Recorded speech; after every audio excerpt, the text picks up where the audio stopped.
Moi cette Peugeot 407 coupée, j'ai fait une vidéo sur l'extérieur et c'est un petit peu le bon plan parce qu'il y en a beaucoup à tous les prix.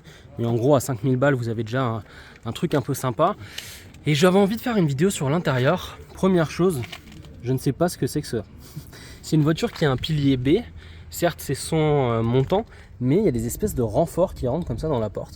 Si vous savez à quoi ça sert, à part me dire que ça renforce la caisse, mais je suis curieux.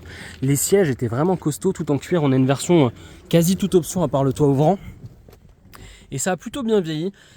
Ça ressemble beaucoup à la 407, hein. Il y avait juste les compteurs qui changeaient un peu. Mais honnêtement, on reconnaît vraiment la 407, bien que celle-ci soit une version coupée. On reconnaît les satellites. C'est vraiment une époque. Et je trouve que bah honnêtement, à part l'écran quand on le met en route, c'est un petit peu vieillot, le fait qu'il y ait beaucoup de boutons, bah pour une voiture de 20 ans, ça a encore de la gueule. On a une version boîte auto, on a aussi les suspensions qui sont pilotées. C'est drôle, hein, mais c'est un peu la voiture de taxi aussi, la 407. Mais là, en version coupée comme ça, dans une config, on va dire, très sobre, bah moi elle me donne envie. Alors c'est une voiture à la cool, c'est un V6, là c'est très linéaire, ça monte dans les tours mais c'est en atmo.